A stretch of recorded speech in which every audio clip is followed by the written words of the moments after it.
Okay, so we're going to move on to the main trends in T&I in this part of the lecture.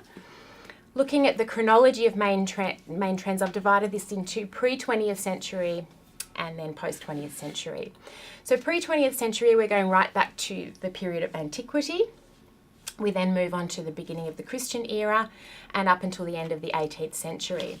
We'll also be looking at, briefly, 19th century German Romanticism.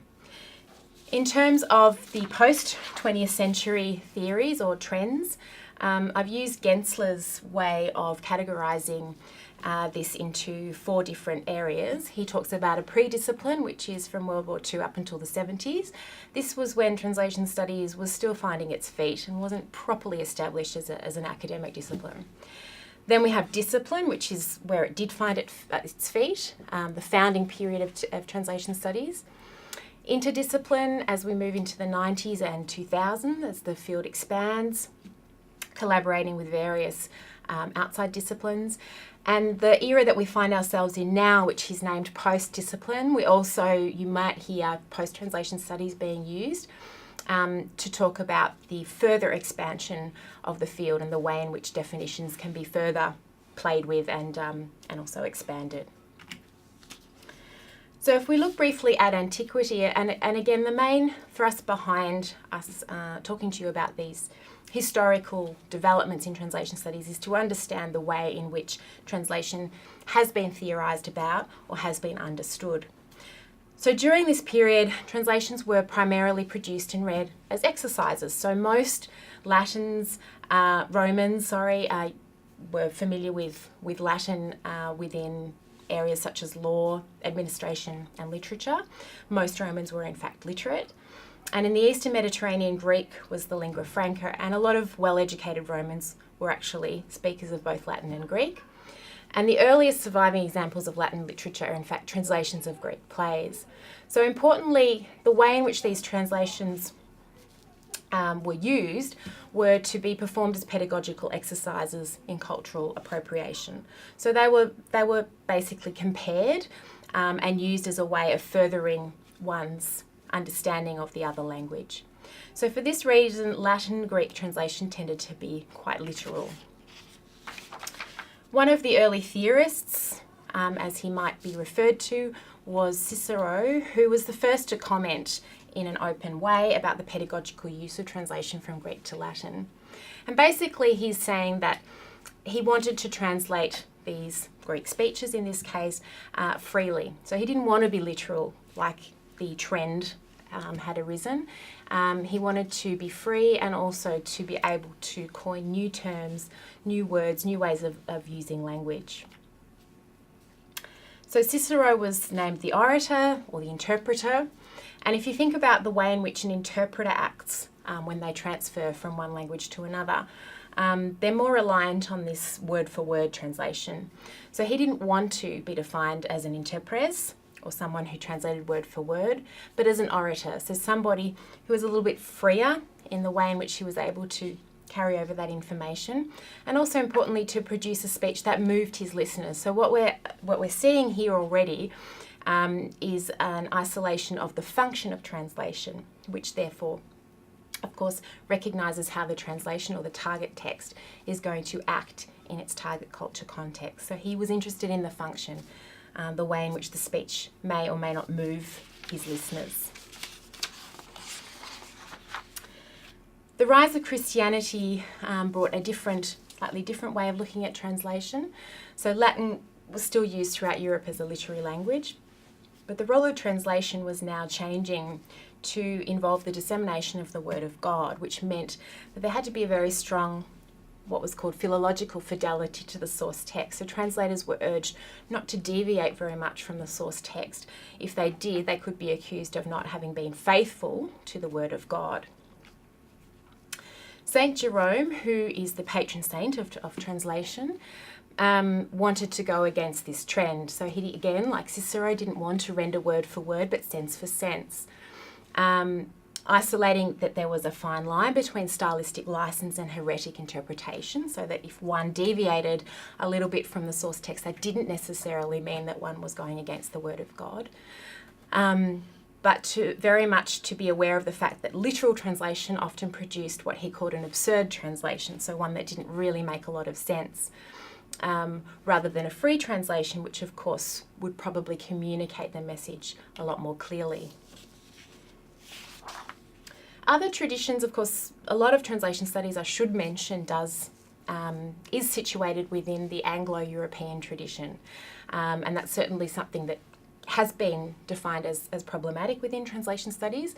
And so there are attempts now to incorporate other traditions into our discussions, particularly of translation history, but also of the development of translation theory. So Jeremy Munday dedicates some time to this in one of your course books on page 22, looking at the ancient translation traditions of China and the Arab world. And basically what he found was that there are very similar kind of source text oriented early renderings, for example, in China in the early period. So these translations, similar to what happened in Europe, were more source text oriented, were more literal, and a movement as time progressed towards more free translation. Going back to the history of Bible translation, in terms of the ethics of translation and the role of translators, it's also important to consider the way in which Bible translators were treated as they tried to break away from this very literal rendering of the Word of God. So, of course, the Church had established itself as a very powerful entity, particularly when it came to language and translation. Latin, particularly within the Roman Catholic Church, was used to control knowledge and religion. And it wasn't up until the Reformation in the 15th century, which of course challenged this stranglehold of Latin through the translation of the Bible into vernacular languages. So this became some kind of a threat to the Catholic Church. And as a result, some of the translators who went against this kind of literal rendering of Bible translation met quite unfortunate ends. So we have Tyndale and Dole, for example, who were eventually executed for their attempts at free translations of the Bible. But perhaps the most well-known attempt at creating a freer translation of the Bible was Martin Luther's 1522 version, which of course was famously translated into vernacular German, so that in his view, the Word of God could actually reach the masses rather than just that educated few who were able to read and write and access the Word of God through that means. So in terms of theory, we're hearing a lot here about fidelity, truth, spirit.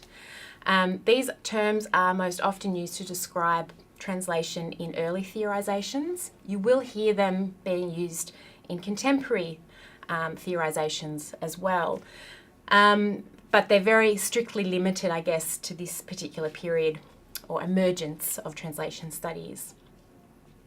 Beyond these periods of antiquity and Christianity, we had some early theorizations beginning around the 17th century.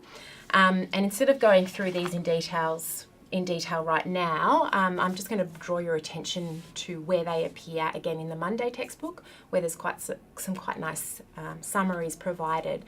So we have Dryden's description of the translation process. So again, a kind of early attempt to provide more than just this literal versus free dichotomy that exists around translation, but some kind of attempt to describe what happens in translation. Dole's 5 principles of translation, Tytler's 3 general laws, and Yan Fu, a Chinese translator, his 3 principles of translation. And of course, once again, these all have something to do with this idea of fidelity, truth, and spirit. We then move on to the 18th/19th century, where there's more of an emphasis on the imitator or the painter, interpreter, I guess, interpretation of material rather than strict adherence to the source text. So what was called the moral duty to the contemporary reader took over in this phase. So we had large-scale rewritings of texts that had been published previously. This was, of course, also the period of German Romanticism, where there was a lot of exchange intellectually going on around the topic of translation. which particularly included a very famous essay by Friedrich Schleiermacher, published in 1813, roughly translated to about the different methods of translation, and we will spend a little bit of time talking about this. But during this period, the goal was to improve national literatures, so expanding national literatures, taking influence from other language literatures in order to expand one's own national literature via the influence of translation. Okay, so Friedrich Schleiermacher, as I mentioned, was quite an important fellow in terms of the development of one of the key aspects that we use even in contemporary translation theory and the discussion around it. So he proposed the following, and I won't read the German, I'll just read the English. Either the translator leaves the author in as much peace as possible and moves the reader towards him, or he leaves the reader in as much peace as possible and moves the author towards him. And what Schleiermacher is describing here is what Lawrence Venuti, much later in the 20th century, coined foreignization versus domestication. So by leaving the author in as much peace as possible and moving the reader towards the author, we're making the reader do some work, which we would call foreignization. So this might be things like, leaving foreign words in our target text, leaving some kind of foreign concepts in there. And of course, many would argue that this is the whole point of translation, is to get people not only to understand material that they can't otherwise access, but to also understand new cultural concepts that they may otherwise not be able to access.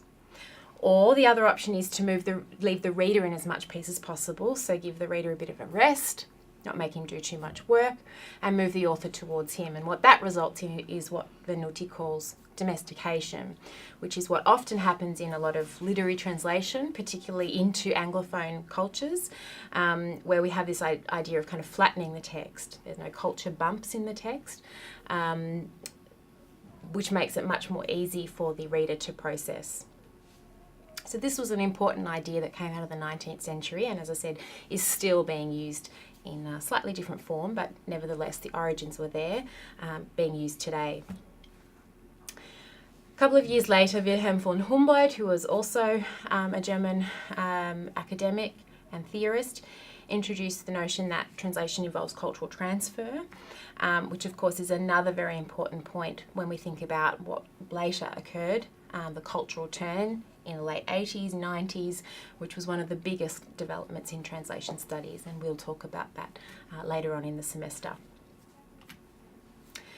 So if we summarise very briefly what we've discussed in our introductory seminar, we've covered the key historical periods of translation studies.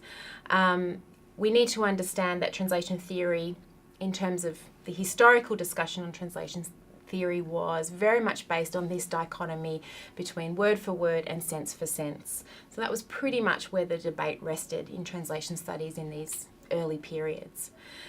Susan Bassnett, who's one of the key cultural turn translation theorists, has argued that this affected translation studies by producing judgment on translations that were vague and subjective, and there's a lot of truth to that. These weren't very developed theories, they were kind of just basic ideas around translation. And what we will see is the translation theories really expanding in the second half of the 20th century, refining these concepts, attempts to ascribe more scientific processes to the study of translation, and as we saw with that diagram, to open translation studies up to various interdisciplines.